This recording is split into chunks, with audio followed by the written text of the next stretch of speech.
So yeah, I've just been really blessed all the way along, and spent my career. It started at Rocky Mountain National Park in Colorado as a volunteer, and then a seasonal when I was in college, and then went to Fort Vancouver, a small National Historic Site near Portland, Oregon.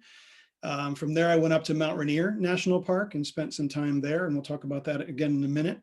And then from there to Cuyahoga Valley National Park, which many times when I mention Cuyahoga Valley, I get a quizzical look. Sandwiched in between Mount Rainier and Yosemite, people aren't quite sure why I went to Akron, Ohio, to work in a national park. And if you've been there, you know why. It's a very special unit of the National Park Service, of our 425 units. But 6 years in Ohio at there, and then 15 years in Yosemite National Park, which is really where we raised our kids, and obviously spent half of my career before coming to Washington, D.C. to work in the national office down at the Main Interior Building in October of 2016. And so I've been there ever since. And then with the brief exception of this fortuitous stint in Denali. So we'll talk more about that too. So I'm going to switch over to share my screen so I can run through some slides and run through a little bit more background, but really focus on not just Denali, but Alaska, because I've come to believe that Alaska is really the heart and soul of America. And I hope that you've been there, but if you haven't, put it on your list. So this is how I spent most of my career, in the flat hat and the green and gray, you're all familiar with. I traded that in for a suit and tie over the last 4 years for the most part. But I've been blessed, as I said, to work in many places, to work alongside, some incredible people, like Ken Burns, to meet presidents, first ladies, on their visits to the various parks where I've worked, to meet freedom riders, who fought during the civil rights movement, and to help establish new parks for places like freedom riders and other new sites that we have within the National Park Service that you're familiar with. Various members of Congress and cabinet, coming to visit the parks. But more than anything, I've just gotten to rest my head and rest my feet in the national parks of this country, in places like Yosemite, which is where you find me here, photograph taken by my dad on our climb up Half Dome together, which still is one of my lifetime memories with him. And he and my mom, by the way, just celebrated their 60th wedding anniversary yesterday, so we had some good reminiscing there. And then just last summer, I returned to Mount Rainier for the first time in a long time, because my daughter Anna became a park ranger there. And that was a pretty awesome experience for me to share that with her, and for her to have, her first season as a park ranger. Whether that'll stick or not remains to be seen. She's currently just down the road in Washington, D.C., working at George Washington Memorial Parkway for the National Park Service there. So time will tell where she ends up. And then to round out the family, my son is an officer in the United States Marines, and he is in Camp Pendleton out in California. So that's a little bit of that background, for what I bring to you. But this, of all of those experiences, of all that time in national parks, and I've visited all 50 states now. And I've been to, I think, 280 of our 430 or so national park units. And there's nothing quite like Denali. And you could say that about every national park. I know it's true. But having spent time in so many of them, it's really remarkable to have spent this kind of time in Alaska and in Denali. And I didn't take the easy route. I decided that I needed my toys with me if I was going to spend 4 months in Denali as the acting superintendent, because I was asked to do so, and by myself, no less, because my wife was here in the pandemic and she was teaching 4th grade. And so it was just me for 4 months. I wanted my truck, I wanted my bikes, I wanted my skis, I wanted to be able to do all the things that I love to do. And so I set out on, what I didn't know would be a pretty transformative 7-day, 10 hours a day drive up into Alaska from Washington, D.C.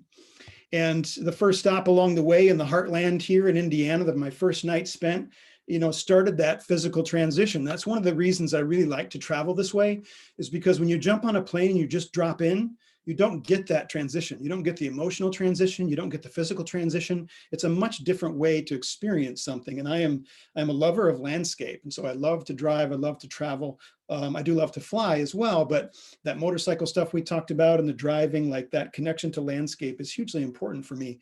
And so, so this was part of the journey, and was biking every step of the way, every day, even after a 10-hour day on the road, if the weather cooperated, which it didn't, for example, in North Dakota. I would get on the bike and I would get out and I would spend some time, just getting a little bit of exercise at the end of the day, beginning of the day. And so those 10 hours in the car, weren't just all, it wasn't just a full day of sitting. Getting to the Canadian border was when things really got different for me, because I had clearly been through all the places that got me to the Canadian border with North Dakota. But during the pandemic, Canada does not want us. They didn't want us then, they don't want us now, and it's understandable, right? They were trying to keep COVID at bay. This was in August of last year. And I was grilled for over an hour. I was the only person at the border of Canada, the only person at the border station. And still they took an hour to just quiz me, grill me, make sure I had all my paperwork, make sure I was going straight through. And I was given very strict rules. I had to put this tag in my windshield. I was told how long it would take me to get from place to place. I wasn't able to use public restrooms, no public parks. It was all just get through as fast as you can, no deviation. And so it was a unique feeling, to be sure. And it was very odd going through Canada, feeling somewhat unwelcome. And it's a whole nother conversation to have, but I will share with you the epiphany for me. And for those of you that are familiar with the Green Book and the way that people of color have had to travel throughout history in the United States, and only being able to go in certain places and not being able to use certain facilities, I kind of had this incredible empathetic moment of not being welcome, not being allowed to use certain facilities. Somebody like me, I've had pretty much access to everything I've wanted my whole life. So that was, before I even got there, I was starting to have these kind of unique transformative moments in my own personal life that were just part of this journey. And it's a whole nother conversation for another day, but it was part of that journey. So if you spent any time on the Discovery Channel, the History Channel, or if you're like my dad, you just devour Ice Road Truckers, North Country, Patrol, like whatever it is, there's all these shows. And this was one of the great tragedies of this trip, was not being able to do it with my dad because of the pandemic. When I told him I was going and was driving, when I went to his house in Michigan in June, he brought a stack of books that he's been collecting since the 50s on the Alcan Highway. And he's never been. He's still, to this day, he's 81 now and has never made that journey. But I was going to be able to make that journey and take him, along with me. And so getting to this point at Dawson Creek, where the Alcan really begins, and at 0 mile there, was really the start of another whole area of this journey. I had been to different parts of Canada, but never on that stretch of road that's known as the Alaska-Canada Highway. And so that was a pretty remarkable stage of this journey of several days. And unfortunately, again, I couldn't experience much of it. All of it had to be from the road on a direct line on basically timed entry and exit, getting in and out. But that's when I started to see the West, and actually what I felt like the American West. And I had to be reminded, I'm still in America. I'm not in the United States, but I'm still in America. And the first time a bison came tumbling out of the trees up in British Columbia, I just was not expecting it. I thought that I'd left that in the Dakotas, and the bighorn sheep. Again, the Rocky Mountains where I worked, and in the Sierra Nevada, I was having these very familiar moments, that were part of this journey through British Columbia and then up into the Yukon. And certainly the Yukon is one of those magical, mystical places, right, where it's the Yukon. I mean, it's, Yukon Charlie and Yukon Gold and just the Yukon potatoes. It's just something that lives in kind of this mythical place in your mind. And so it was pretty remarkable to find myself there, getting closer and closer to my destination, and up into places like Whitehorse and into the heart of the Yukon. And again, I hope to be able to go back and spend more time and explore, because it's truly just wide open, stunning. And I talked about that transition, the transition of landscapes in going through the Great Northern Prairies, which carried up on into Edmonton, and then you get into British Columbia, and of course the trees get big and the forests get dense, and the population becomes nil. And the wide open spaces are just overwhelming on a regular basis when you're driving up there, and you just, especially again, I mean, it's in a pandemic, so there's no one traveling. This is a road that would normally be covered with RVs, covered with big rigs, back and forth from Alaska. It was barren. Yes. And so that was a really remarkable opportunity also, of course, for me that was part of this, that was both amazing to experience and also kind of deeply lonely in a lot of ways, as I was still transitioning away from home, away from family, and into this kind of unknown space of Denali National Park and Preserve, which was, of course, my ultimate destination. And arriving there was no one to greet me. We were at the height of COVID. In Alaska, there was still a tight lid on COVID. When I arrived in the Denali borough, when here we have counties, and in Alaska they have boroughs, and it's our equivalent of a county. And the Denali borough had one positive case of COVID in August. So they'd gotten through all of that time with just one positive case in the entire borough that I was entering. And so they had very strict procedures. And so again, there was no one really to greet me. It wasn't like you would normally come in as a new superintendent and there's a pomp and circumstance and people to greet you. And so I went to my place, and this was the only picture I could find of it. I didn't actually even take one, but the building on the left is my apartment upstairs, built by the Civilian Conservation Corps in the 1930s. So a beautiful rustic apartment, basically a duplex, that I lived in there. And immediately I went into 2 weeks of quarantine. So here I am in Alaska, in Denali, as the superintendent of this park, and I am locked inside. And that was how the story began for me. And my first day on the job, we had COVID testing. For the first time, the staff was able to all get tested. And so those that wanted to could volunteer. And of course, I wanted to set a good example as the new superintendent, so I volunteered. And so 40 of us were tested my very first day in Denali. Only one of those tests came back positive. Guess whose it was? So my first day, I doubled the case count of positive COVID tests in Denali Borough. No symptoms, no understanding of how I could have contracted it. I was camping the whole time. I was alone. I was, like washing my hands at gas stations, like everything. I did everything right and still tested positive. To this day, I believe it was a false positive. It's a 97% rate, right? And 1 person out of 40 falls within that 3% range. And so I'm pretty sure, but you don't know that. And still, that's your stigma. That's how I started. So that was when I learned what community was like in Denali, because I would get a knock at the door and a patter of feet running away, and there's produce, and there's fresh salmon, and there's frozen caribou, and there's frozen moose, and there's fresh trail mix, and there's, the Denali community just came out in force to take care of me and of course anybody else, who lived up there. And that's part of the beauty of living in a place like Denali. It's different than working in a central office in DC, different even than Cuyahoga Valley in Ohio, where everybody kind of goes separate directions at the end of the day. In a place like Denali, in a place like Yosemite, you sleep, you breathe, you go to school, you eat, you share all of it with this tight community of people. And so it was wonderful to be back in that environment again. And finally was able to start sneaking out. And again, for those that know me, cycling is my bag. So I was able to get out and start riding alone again, but spending a lot of time on my bike. The primary difference being, you'll notice there's only one water bottle here. There's also 1 can of bear spray. And that became my constant companion, was bear spray, because grizzly bears are ubiquitous throughout Denali. Never have I biked with bear spray before, but biking, hiking, walking, driving, everything was done up there with bear spray. That was just part of the deal. And that's when I got my first glimpse of Denali, what was also, of course, previously known as Mount McKinley, lurking out there. They say that you see Denali about 50% of the time. So there's many visitors who come to Denali National Park that never see the mountain. When you're there for 4 months, of course, you're fortunate enough to be able to see it plenty. And we'll see a lot more of it here in a little bit. But I got to tell you, at this point in time, the loneliness was overwhelming. I'd never experienced anything like it. The COVID, the travel, the leaving family behind, not having nobody to have dinner with, nobody, like it was just literally, I've never experienced anything quite like it. And so I started to have some pretty acute anxiety, and I didn't know what to do about it. So I decided, what do you do? What is, it's hair of the dog. If you're feeling, isolated, go get more isolated. So I decided to go up the Hall Road, the Dalton Highway, as far north as I could go by myself during COVID, where there was fewer people than the nobody that I saw in Denali.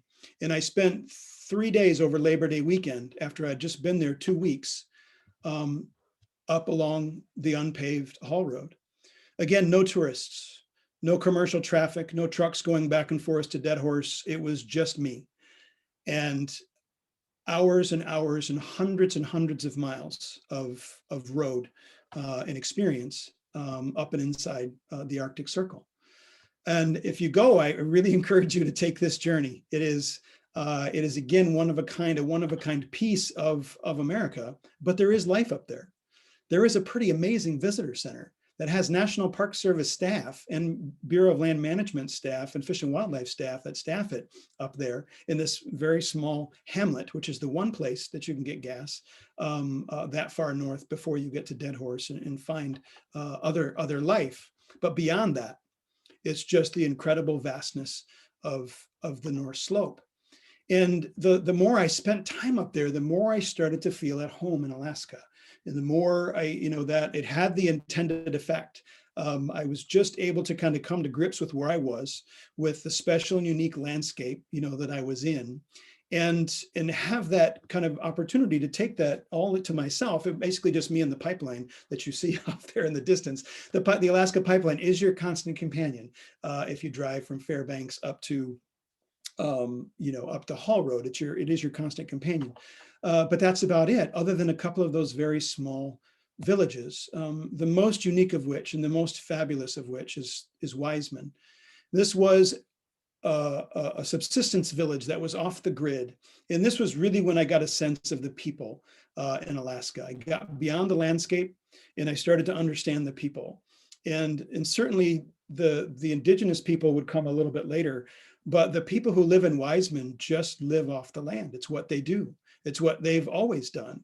And even though the road has brought in more people, more traffic, more tourists and things like that, they still are living the life that they lived there 50, 60, 70 years ago before the road came through. And so going through that and meeting the people up there, engaging with the community of Wiseman and talking to some of the people there. And I bought this ring that's here on this finger that is the horn of a Dall sheep that was created by the spouse. I'll show it to you later. I keep forgetting I'm on a little tiny box in your screen. The horn of a Dall sheep that was taken by a subsistence hunter up there, and I wear it every day. It's part of Alaska that's with me every day now since that trip up there. And so that was really when I kind of got a sense for where I was and what Alaska had in store for me, and started to understand the place of Denali. So look where Denali is here on this map, South Central, right? It's just outside of Anchorage. You feel like you are forever from Anchorage. And then look at how far I went up north of Gates of the Arctic National Park on the Hall Road. You start to get a sense of the scale of Alaska. And that's really the word that I think you use, two words more maybe than any other: vast, and vastness and the scale of it. It's just astounding. And then when you see where Denali sits, kind of nestled in between Fairbanks and Anchorage, it's hard to believe when you're there that you're that close, relatively speaking, to those communities, and yet so incredibly far away. And the other thing that's ubiquitous when you get to Alaska are these license plates. And this was another point of reference and another point of learning for me. The last frontier, right? It's on every license plate, thousands and thousands of them all over the states, reinforced every single day. There are television shows about the last frontier. We keep talking about it, right? Well, the indigenous community that I met when I first got to Denali said, you realize that the last frontier was only for one group of people, right? Only for white Europeans and Russians that came in, it was their last frontier. But for the people of America, it was the first frontier. It's the first place that humans came over on the Bering Land Bridge and populated all of the Americas. So the indigenous people, the Inca, the Aztec, the people that populated South America, all came through what is now Alaska. And yet the last frontier narrative, the narrative that starts 120 or 30 years ago, is the only one we talk about. And I start to get a understanding again of the indigenous community and just how that current or the more modern history has just overwritten so much of that previous history, right? And so I started getting to know the Athabascan, the Inuit people, people that have been referred to as Eskimos over time, just a remarkable group of people. And this bear spear was brought in while I was there and is into the collection. And I was like, bear spear, those are two words that should not go together. Right? Like you shouldn't need a spear for it, but they were actually hunting spears for bears, not for defending like my bear spray, but they would hunt grizzly bear and polar bear with the spears historically, and even in modern times. Occasionally that will happen again as part of that subsistence community and that subsistence living, a whole different way of looking at experiencing a place like Denali, and the wildlife, that lives there. Of course, the fishing in Alaska is ubiquitous, right? The life of fishing throughout the interior. And that's one of the things that makes Alaska so different is the indigenous people still have the rights of subsistence hunting, subsistence fishing, subsistence gathering, things that we don't allow in many parks in the lower 48, and that we didn't allow for many, many, many years in Alaska, because of during the Carter era and the Alaska parks and preserves that were created. There's many, many more opportunities now for Alaska natives to continue those traditional ways, to continue to live off the land. And I was fortunate to get a literal taste of living off the land and spending some of the time up there. And blueberry harvesting is an amazing activity up there. But once again, you have to remember that the other thing that's harvesting blueberries at the same time is the grizzly bear. And so always something to be mindful of and to pay attention to. But, reflecting back on that prehistory, when I think of Denali, I don't think about dinosaurs. It's not the first thing on my mind, right? And yet Denali had dinosaurs. The place that is now Denali was full of dinosaurs, millennia ago. And that was completely new to me. Coming in as a superintendent, I had no idea that was the case. And they didn't know that there were dinosaurs in that region until about 12 years ago. So again, we think about so many discoveries having been, the only new discoveries are happening on Mars and places like that. Well, no, this group of students was out with their professor just 12 years ago, and he was talking about this particular layer of sediment and said, this is really prime territory, to find dinosaur tracks. And so, just keep your eyes open, you never know. And one of the students in this group in that moment said, you mean like that rock right there? And right in that moment, they found a theropod track right there on the spot with that group of students, the first one in the history of Denali. And you can see it clear as day, that raised track of the theropod that they then started finding, throughout this particular area in Denali. And they're just for a scale, there's the ranger, there's the theropod in size. And that was just, again, a revelation to me. And of course, woolly mammoth, we have a little bit more familiarity with that. There have been so many woolly mammoths found in Alaska. And I'll share a quick story. I was at the American Museum of Natural History in New York City, getting a behind the scenes tour a couple of years ago. And there are still crates from the early Alaska expeditions in the 19-teens and 1920s that they have not opened. They found so many pieces of mammoth and other things that there are crates that they've left closed. They have done x-rays of them. They know what's in them, but they've been sealed since they were shipped from Alaska 100 years ago to the Smithsonian or to the Museum of Natural History. So there's that much of it throughout the area. But of course, the last frontier is what we hear about, right? And that was driven by gold. And we talked about that a little bit early on. Of course, the gold rush is something that we know so much about from the history of Alaska, the thing that we've heard more about than almost anything else, and is really what developed, as it did the American West, is really what developed, all of Alaska over time until the oil was discovered. Of course, it was gold. And the same was true for the region that would become Denali National Park. But this is in the 1890s. This is in the 1900s, before Denali was established in the teens, in 1920. There was gold extraction happening throughout what is now the national park. And it wasn't until about 1905, 1906 that scientists like Charles Sheldon started to venture. They started hearing stories. And again, just like Lewis and Clark and others, they were hearing stories. And so they went on these expeditions to document the natural history as well as the cultural history. And Charles Sheldon, an avid hunter and conservationist, became infatuated with the Dall sheep, which has become the symbol of Denali. And again, the ring that I wear kind of is a harbinger of that as well. And so his studies and his writings about the Dall sheep and about the unique resources of this place are what really fostered the development of the idea of Mount McKinley National Park at that time. 1917, Mount McKinley National Park finally was established. That was a decade later. There was a long battle. You know, of course, you've got gold interests and you've got other private interests about what, you know, and people didn't want to be excluded from their hunting grounds and from their gold mining grounds and things like that. So as we know about national parks in the lower 48, the fights were long and hard. And the original park was a fraction of what it is today. So you can see the outline, the green outline shows you what Denali National Park looks like today, but that gray outline, that was that very first narrow outline, just the minimum really to capture and protect some of the animals that were there, but certainly not nearly the scale of what was necessary to protect the entire ecosystem. And those pressures just kept coming even after the park was established, right? Just like in the American West or the lower 48, the railroads really were a game changer there. And right about the time the railroad started coming in the 1920s, the park got its first superintendent in Harry Karstens. Now, Harry Karstens started out as a guide who was helping Charles Sheldon in those very early days in 1906, 1907. So he's somebody that knew the park incredibly well.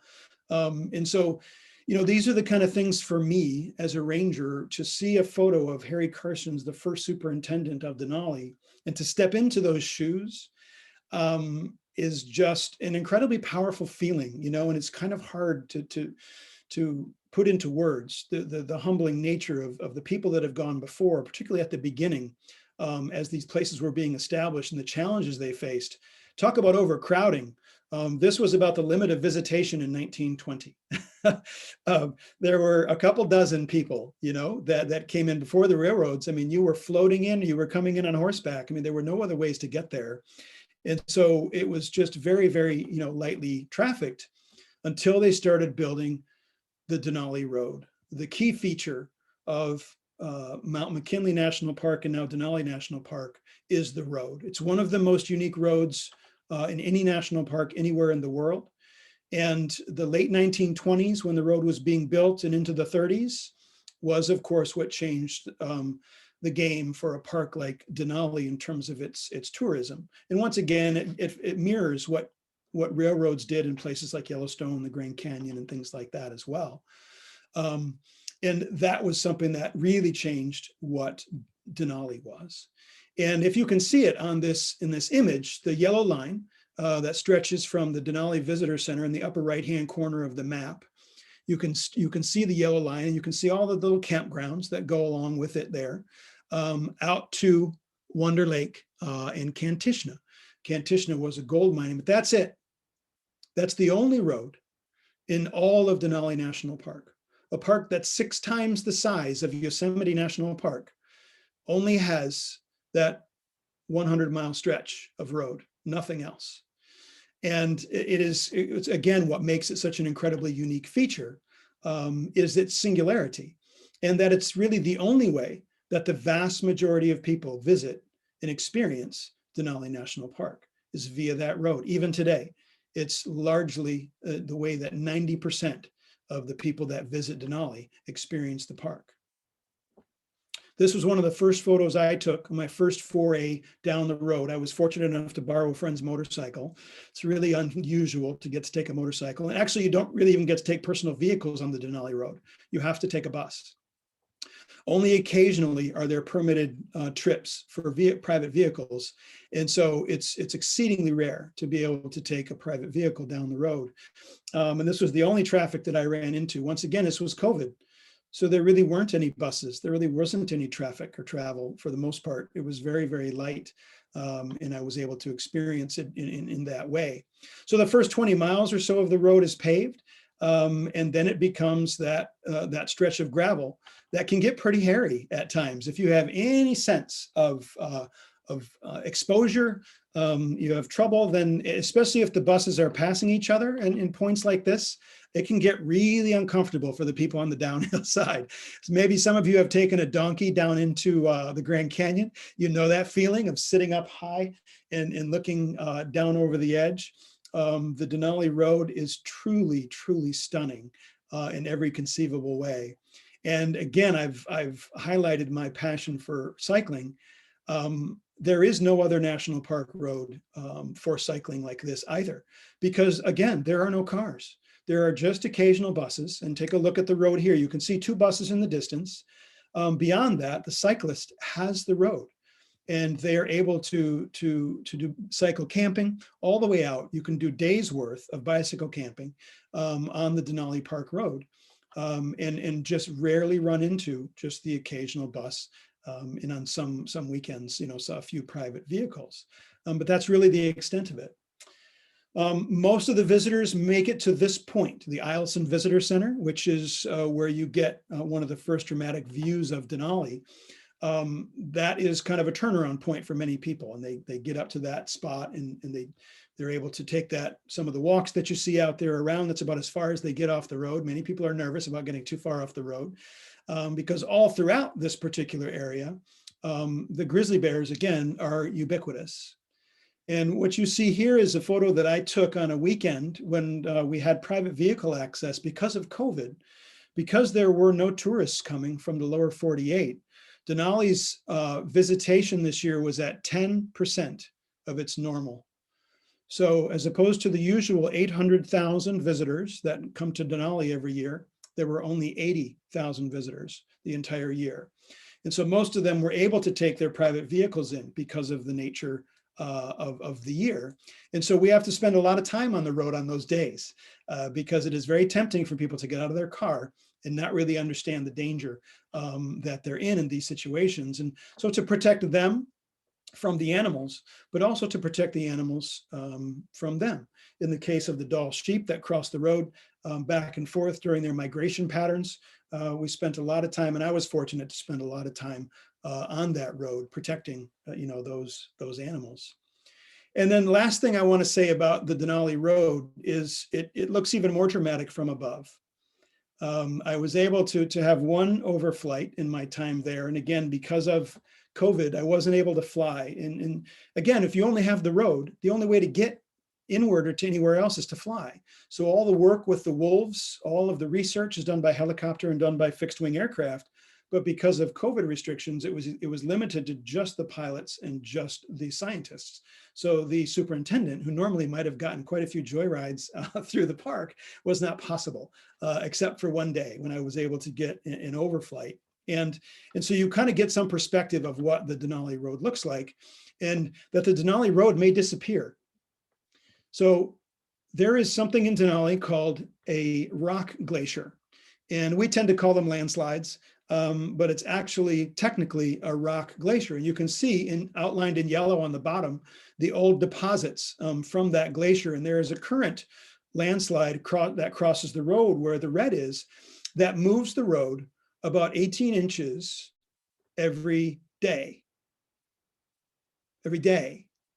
So, imagine trying to keep traffic moving when you have to keep trucks and rigs filling in that gap. So it's just that gray saddle that you see there kind of in the middle. That's the section that we have to keep filling it in. So here's from ground level. And if you look at the most recent fill on top, you can see the layers as you go down of fill we keep bringing in throughout the course of the entire summer. We just keep adding fill, and you can see the layers of it, and the buses drive over and they drop down a little further each day. And then when the drop gets big enough, we have to fill it in and then fill it in again. So last picture of that, you can see here on the right, over the wintertime, we can't fill it in. So you can see that cliff on the right-hand side of the picture there, where it's just dropping and it's just sinking. It's not going to stop, right? This is geology. Geology happens. It's not going to stop. So if it continues at this rate, and if it continues to accelerate, how do we keep access to this iconic road?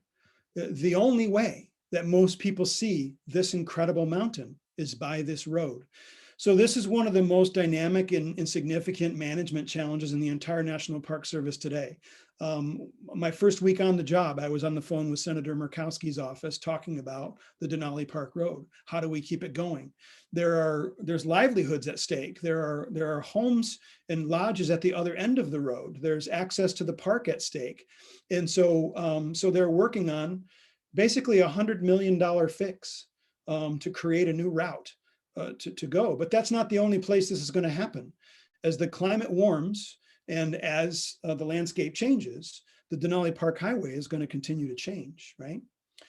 So that's what I spent a lot of time thinking about. I had access to these amazing cabins along the Denali Park Road, places that have been used for 100 years for rangers in the summer and rangers by dog sled in the winter, to think about these challenges and to work on helping address some of these challenges. And sorry, this one you just have to throw in because you get visitors when you're in these cabins and there's just nothing quite like it. So this is them. Thankfully, that was not while I was there, but same cabin, different day, obviously. But it's a remarkable place with remarkable people who have done so much good work there. And I want to draw a highlight to the Muries. If you've been to Grand Teton National Park, you may have been to the Murie Ranch. And the Murie family were some of the authors of the Wilderness Act, the Wild and Scenic Rivers Act that we have. So much of the good work that was done in the conservation and wilderness movement in the 1950s and 60s was done by the Murie family, Adolph Murie and his wife in particular. And they stayed in this very same place, working on some of these very same challenges that Harry Karstens faced back at the beginning, and that we still face today. How do we continue to manage a place like this and this incredible vast wilderness and its incredible resources? The wolves that live and thrive in Denali National Park, the animals that they thrive on, the Dall sheep, the caribou, and all the other wildlife that live here. How do we manage these complex ecosystems in a changing world, and in a world that sees more and more effects of climate change? And so those are things that I didn't stop thinking about, of course, after I left. It's something that we deal with and we face every day. And, again, situations where we have this is a photo I took of this young moose just getting a drink of water. We have these wildlife-human interactions. The more people that are coming into our national parks, the more wildlife and human interactions we're going to have, and the more we're going to have to contend with, right? So, the issues that we face in places like this are just something that's an ongoing challenge, and that we need public understanding of, we need public support of. We need to continue to grow our knowledge of the science and what we bring to bear there on a daily basis, so these parks are preserved well on into the future. And I'll finish by one of the most unique things about Denali is that it is largely a roadless and trailless park. So I mentioned that it has only one road. Denali also only has about 40 miles of trails. Yosemite National Park has 570 miles of trails. Denali National Park, 6 times larger than Yosemite, has 40 miles of established trail. It is a wilderness park. It is an off-trail park. It is a park where we expect that if people want to venture, it is a true wilderness experience. It is a place you have to plan for. You have to think long and hard. You have to be prepared. You have to train for experiences in places like that, because there is nothing else quite like it in the national park system and in the National Park Service. And so when you think about Denali and when you visit, those are the elements that we all need to ponder. What other place do we have really anywhere in the world that's like Denali? Where else can we test who we are, think about the things that we value, talk and commune with each other about the history of the place, current and past, and really think about what national parks' role is in American society. And I started this by kind of talking about my own journey and what I believe about about national parks and about Alaska. And I really have come to feel, having been to all 50 states, that Alaska really does represent the spirit of America. Its indigenous history, the first place people arrived, the last place Europeans and Russians ventured and found, the wild spaces that are still there in just unbelievable sheer numbers and size. And still the modern things that we need, that right, the controversies over extraction and oil and wildlife and climate and all of those things, they all come together in Alaska like they come together nowhere else in the United States. And so, and Denali is just a symbol of that. It's a global symbol of that struggle, of that kind of that vision, the meaning of national parks, the evolution of them. And again, I'll finish there with, it's Denali now. It's not Mount McKinley. Mount McKinley was that European name like we gave to so many things. But for millennia before that, it was Denali. It was the great one. And it's the great one again. We've given that acknowledgement back. We've given that ownership back to the people who first came into the continent there. And I think there's a lot of meaning and a lot of power in that, and then something to think about for our other public lands, as well. So I've been blessed, to have that experience there. And I could have done a full show on any one of those topics, and happy to talk more, answer any questions or delve into any other topics in the time we have left. But I appreciate the opportunity to share some of it with you, and hopefully you appreciate, it wasn't just a travel log, but it was a little bit of personal journey as well as some insight into Denali and what it's all about. So thanks again, Melissa, for the invitation. And if there's anything in the chat or anybody wants to just chime in, I guess now's the time. Thank you, Tom. And I just have to say, just seeing your pictures, it literally brought tears to my eyes to see that beauty and the wilderness that growing up around here, I have never experienced. And I'm just in awe. It's so amazing.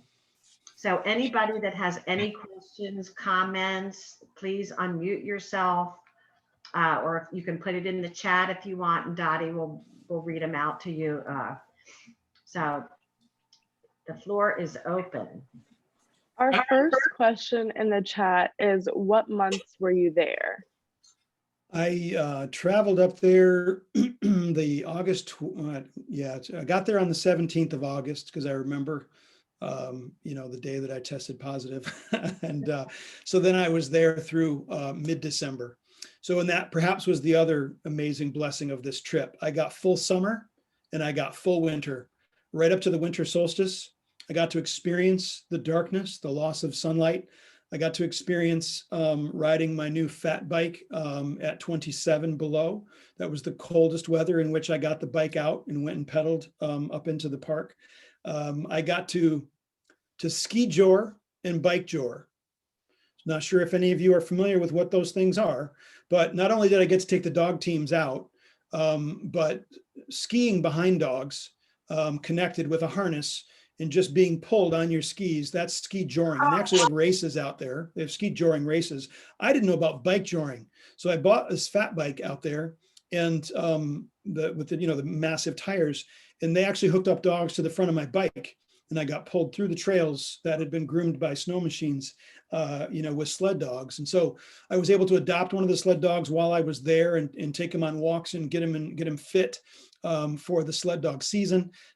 So that being able to be there during that spectrum of time through the fall color, you saw some of those images.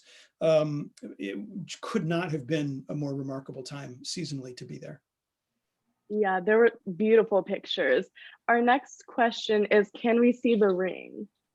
Yes, now we can probably see the ring a little better. I don't think I can probably get it off, but I'll hold it up a little bit more, a little closer.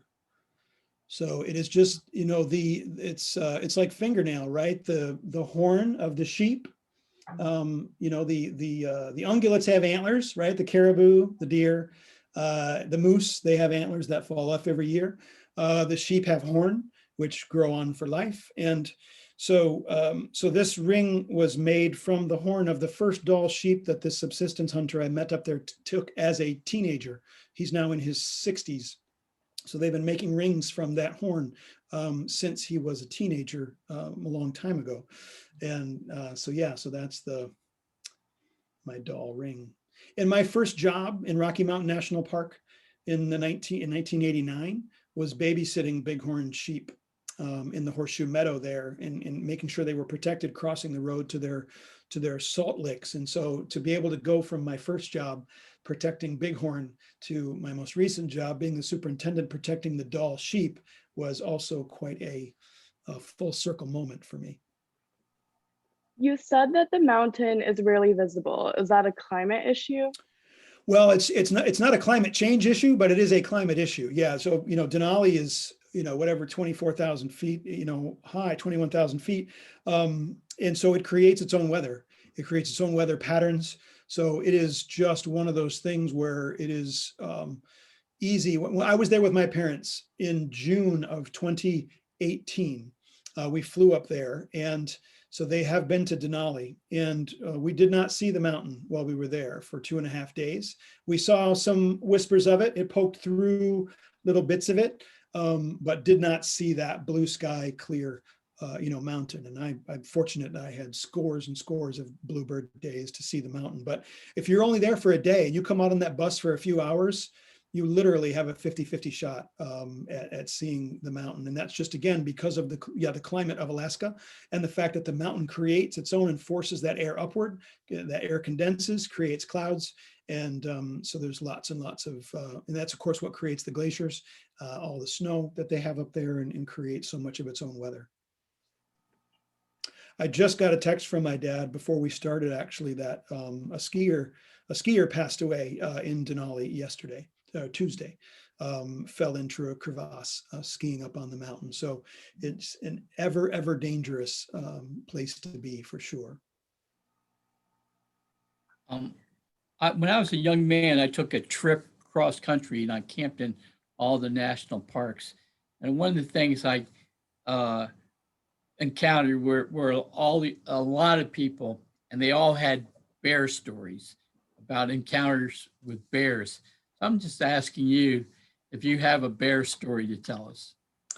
There's a couple of stories. Let me go back. I didn't get through my whole presentation, by the way, because there wasn't enough time. But I'm going to jump back into it right now, to jump ahead to a slide. That would be kind of fun, I think, for you to see, to go on this story. There's the dog sled, the dogs, and the Northern Lights. Also a rather nice thing to experience up there. Okay, so here's my new fat bike. Take a look at the footprints that I'm traveling with on this particular ride. So those were fresh, and that this is a fairly routine occurrence. That you saw the bear always, almost always from a distance. It was not uncommon, to see the bears. I saw them.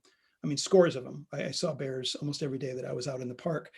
But when you're out by yourself, that's when all of your senses go up. And when you're riding your bike up the road like that, and you're alone, and there's no communication, there's no cell service. You don't know if your can of bear spray is frozen or not on your chest because it's 20 below. And there are giant fresh grizzly bear, tracks. And so those are moments where you do get used to it. It's that's maybe too strong of a word. You never get comfortable, let me say that, but you get confident that there's never been a human killed in Denali by a grizzly that we know of. But this fall there was a human killed by a grizzly in Wrangell St. Elias while I was working in Denali. So it happens. We just had someone killed in Yellowstone a couple weeks ago. By a grizzly. So you know that it happens. The one hike I did, you saw one selfie of me with my face and my ball cap in the background. That was the one day I went in search of dinosaur tracks by myself. And there again, fresh bear scat, grizzly bear scat in the trail. And I'm alone deep in the park. I mean, I drove my car probably a half hour. Then I biked about 90 minutes. Then I hiked for 2 hours. So I was about as far in as I could get in a day and still get home. And again, by myself. And with a fresh pile of, berry filled scat there. And so there you're always on alert. You're always carrying the spray. And I got fairly close to some bears. Certainly was never in a place where I felt like I was actually an immediate threat. I will share with you the potentially worst moment, other maybe than contracting COVID, and the most comical in hindsight. There is something with bear spray known as an accidental discharge. So I don't know if any of you have ever been maced or been tear gassed at a protest, but when you get into a vehicle with bear spray clipped onto your waist, you're always supposed to take the bear spray out first, because sometimes when you click in your seatbelt, you pop off the safety and you release the bear spray straight up into your face, all over the ceiling and the windshield of your shiny government vehicle. And you're the superintendent of a national park who's supposed to be in charge of people's safety. And so you are only the second group of people that I've told that story to. There is no one in Denali National Park right now who knows that story. We'll keep your secret. It was more embarrassment that I could take a few weeks after having gone positive with COVID. And so I cleaned up my vehicle, cleaned up my face. It was really something to see. I had a face full of bear spray. I've never experienced anything like it. But I also had an eye wash station with me. And so I just sat out on a rock for about an hour and just washed my face, went down, washed the truck, cleaned my clothes. Nobody the wiser, And I told my family that story a few months ago. You're the first group I've actually spoken to about that. It's far enough in the rearview mirror. But it happens. I'm not the first and I'm not the last. It's one of those things, especially for a newbie, that you know about, but that moment of forgetfulness and the wrong time in the wrong place. And I now know when I see people in protests who have just been sprayed, I now know what that feels like. So that's a couple of my bear stories. I see there's another question about the change to the landscape because of the fill. So all the fill comes from about 2 miles away. So there really isn't much change to they're not introducing anything. That's the thing about a place like Denali and invasive species, and you have to really monitor. And that's the beauty of Yosemite. Yosemite's where I used to work, Denali. You don't have all that traffic. Right? In a place like Yellowstone, for example, you have cars coming in from all over the country, carrying who knows what in their tires and their wheel wells on their hiking shoes.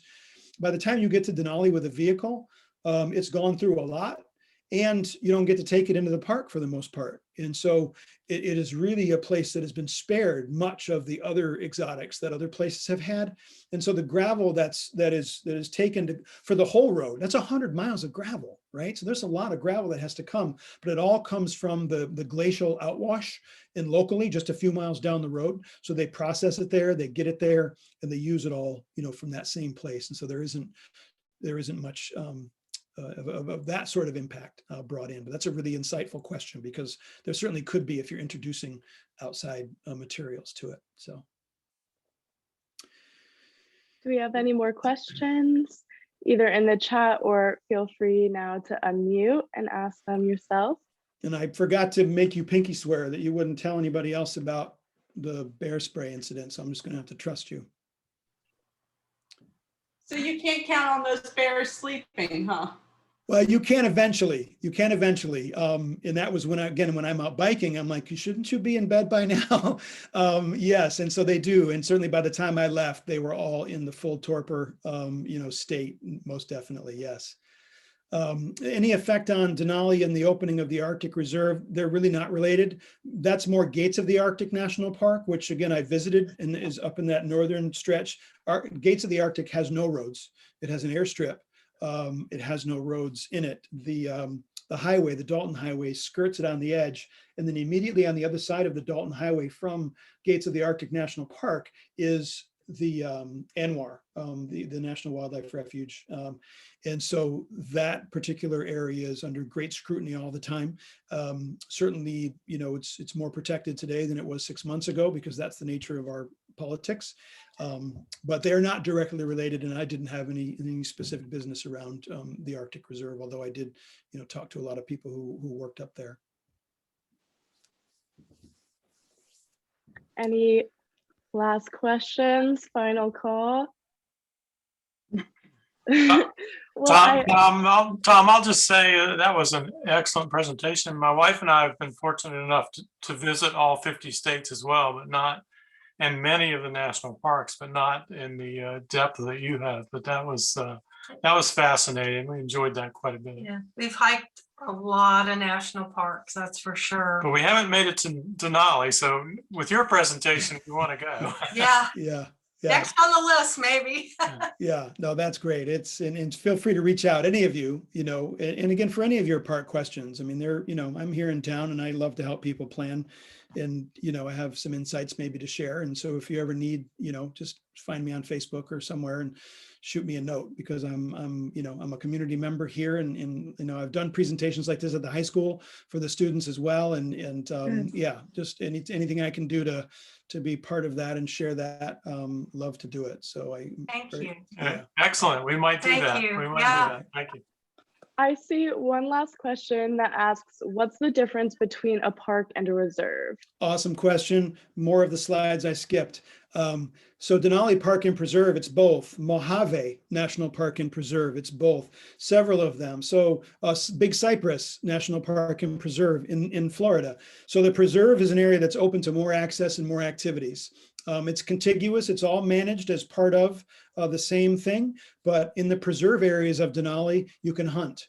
You can take an off-road vehicle in some places. Big Cypress in Florida, in the preserve, you can do all those things. They have like the power boating, the big, or those big fan boats. They have a quad running, you know, so there's more recreational pursuits on the preserve side.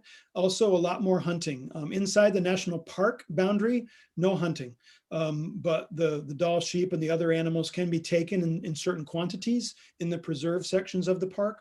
So, and also a lot more subsistence activity for the indigenous communities can happen in those preserve areas. And so they're a critical piece of the full tapestry of kind of what national park units are all about. And there's only a few of them. Most of them are just parks, they don't include preserves, but Alaska has a lot of preserves. If you'd like a little land to roam around, and you may want to consider joining the Isaac Walton League down the road. I bicycle past there quite a bit. And so I've never turned in, but I have looked at, I just was very close to where we are here on this edge of town. And so it would be something to look into for sure. Thank you. Anytime you'd like a Thank you. tour, let me know. All right, you got it.